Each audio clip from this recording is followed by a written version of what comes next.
शौर्याची पराक्रमाची या मातीमधल्या कणाकणातील मौल्यवान रत्नांची या मातीमधल्या कणाकणातील मौल्यवान रत्नांची कर्तृत्व इथे गगनाला भिडे परिमोल जाणून ठेवू व्यक्तिविशेष.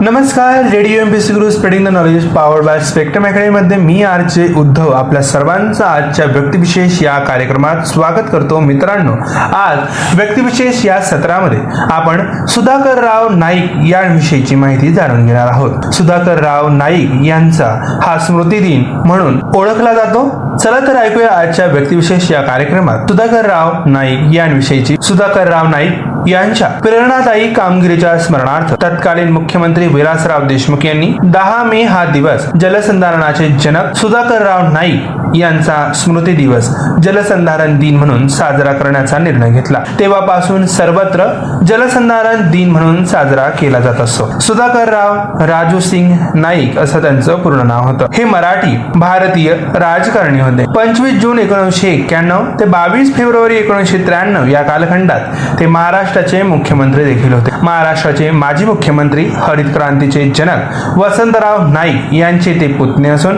हिमाचल प्रदेशचे ते राज्यपाल सुद्धा होते. जलक्रांतीचे जनक म्हणून सुधाकरराव नाईक ओळखले जातात. सरपंच, सभापती, जिल्हा परिषद अध्यक्ष, राज्यमंत्री, कॅबिनेट मंत्री, मुख्यमंत्री आणि राज्यपाल हा राज्य व्यवस्थामधील क्रमशः पहिल्या ते सर्वोच्च स्थानावर विराजमान होणारे ते एकमेव नेते आहे. जिल्हा परिषदेच्या अध्यक्षाला राज्यमंत्री पदाचा दर्जा देण्याचा तसेच शेतकऱ्यांना पीक दर्जाचा 10% व्याजदर रकमेवरून 6% व्याजदर करण्याचा क्रांतिकारी निर्णय सुधाकरराव नाईक सरकारने घेतला. अमरावती विद्यापीठ व रामटेक येथील संस्कृत विद्यापीठाची स्थापना देखील त्यांच्या कारकिर्दीत झाली. देशात पहिल्यांदाच जलसंधारण खात्याची स्वतंत्र निर्मिती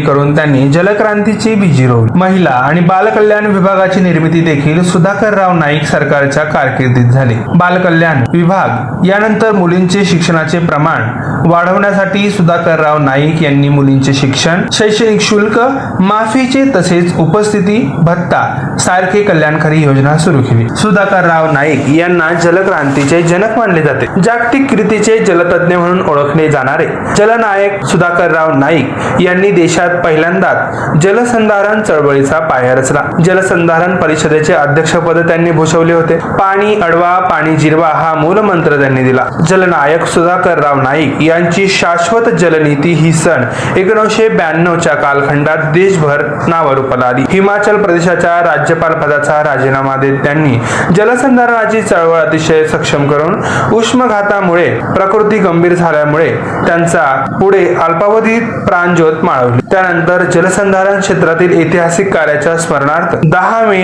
हा त्यांचा स्मृती दिवस सर्वत्र जलसंधारण दिन म्हणून साजरा केला जात असतो. महाराष्ट्राच्या राजकारणात मुख्यमंत्री म्हणून अल्पकाळ सत्ता गाजवलेले सुधाकरराव नाईक हे एक बाणेदार आणि पाणीदार नेते होते. राज्याच्या भल्यासाठी जे करायचे ते मनापासून आणि धडाडीने असा त्यांचा बाणा होता. त्यांनी राजकारणातील गुंडागर्दीला करारी स्वभावाने छेद दिला. मुख्यमंत्री म्हणून प्रशासनात दरारा निर्माण केला. यवतमाळ जिल्ह्यातील पुसद तालुक्यातील गहुलीच्या मातीत सुधाकरराव नाईक यांचा जन्म झाला. वडील लोकनेते बाबासाहेब नाईक कडक स्वभावाचे तर काका वसंतराव नाईक मृदू मनाचे. या ज्येष्ठांच्या तालमीत तयार झालेले सुधाकरराव राजकारणातील एक आगळेवेगळे रसायन ठरले. मनकवीचे आणि मनगट प्रशासकाचे या त्यांच्या व्यक्तिमत्वाची छाप राज्याच्या राजकारणात उमटली. गहुलीच्या सरपंच पदापासून पंचायत समिती सभापती, जिल्हा परिषद अध्यक्ष, राज्यमंत्री, कॅबिनेट मंत्री, मुख्यमंत्री, राज्यपाल असा संपूर्ण राजकीय प्रवासात सुधाकररावांनी बाणेदारपणा जोपासला. कला, संस्कृती, साहित्याचे रसिक असलेल्या सुधाकरराव यांची मातीशी असलेली नाळ कायम जुळलेली होती. समाजातील वेदनांची त्यांना जाण होती. महाराष्ट्राच्या माती आणि शेतकऱ्यांचे प्रश्न सुधाकररावांना चांगले ठाऊक होते. महाराष्ट्राचे माजी मुख्यमंत्री वसंतराव नाईक यांनी पुरोगामी महाराष्ट्राची पायाभरणी आणि उभारणी केली.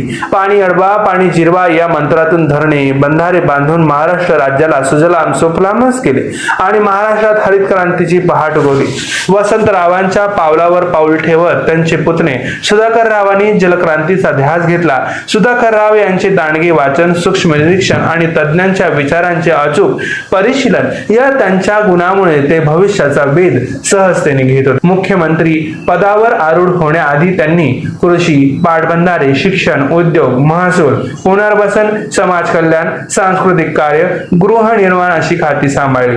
त्यातील अनुभवातून त्यांना एक गोष्ट जाणली, राज्याच्या शेतीचा प्रश्न बागायती नसून कोरडवाहूचा आहे. त्यासाठी जलसंधारणाला पर्याय नाही. शेती आणि जलतज्ञांशी संवाद साधताना दिवसेंदिवस भूजल पातळीत होणारी घट्ट आणि राज्याची हळूवार वाळवंटाकडे होणारी वाटचाल ही त्यांच्या लक्षात आली आणि धीर गंभीर असलेले सुधाकरराव अधिक गंभीर बनले. भविष्यात महाराष्ट्राचे वाळवंट होऊ देणार नाही ही मनाशी खुणगाठ बांधत त्या नेत्याने राज्यात प्रथमच स्वतंत्र जलसंधारण खात्याची निर्मिती केली.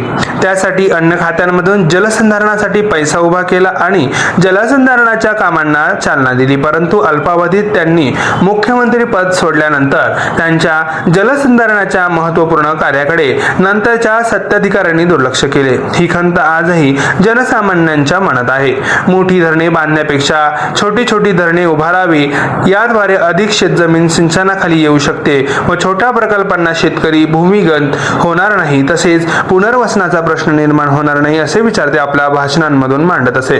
त्यांची जलसंधारणाची विचारधारा आणि धारणा अतिशय परिपक्व होती. सुधाकरराव हिमाचल प्रदेशचे राज्यपाल झाले, परंतु त्यांचे मन सिमल्याच्या राजगृहात फारसे रमले नाही.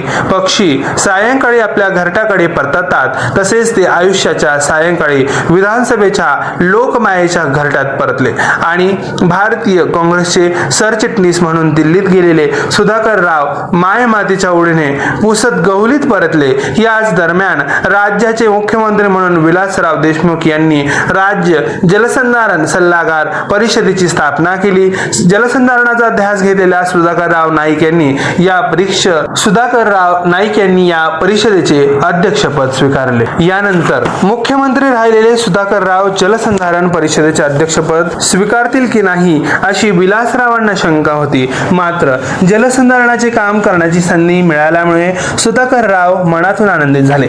ठप्प झालेल्या जलसंधारण कामांना गती देण्यासाठी सुधाकरराव यांनी दृढ निश्चय घेतला आणि त्यांच्या निवडीनंतर लगेच मी दैनिक सकाळसाठी मुलाखत घेण्यासाठी नाईक बंगल्यावर गेलो.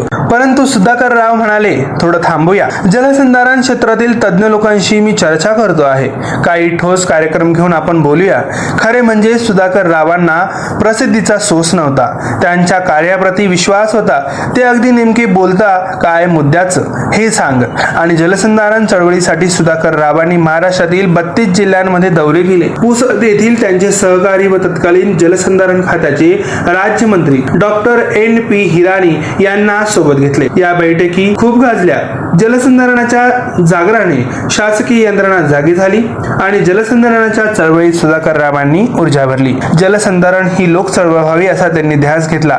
त्यांनी जलसंधारण चळवळीसाठी स्वतःला एवढे झोकून दिले की कोकणातील दौऱ्यात तब्येतीकडे त्यांचं दुर्लक्ष झालं. दुर्दैवाने त्यांची प्रकृती सावरू शकले नाही आणि 10 मे 2001 रोजी त्यांचे प्राण पाखरू उडून गेले. कदाचित सुधाकररावांना अधिक वेळ मिळाला असता तर राज्यातील जलसंधारणाचे चित्र अधिक फलदायी ठरले असते.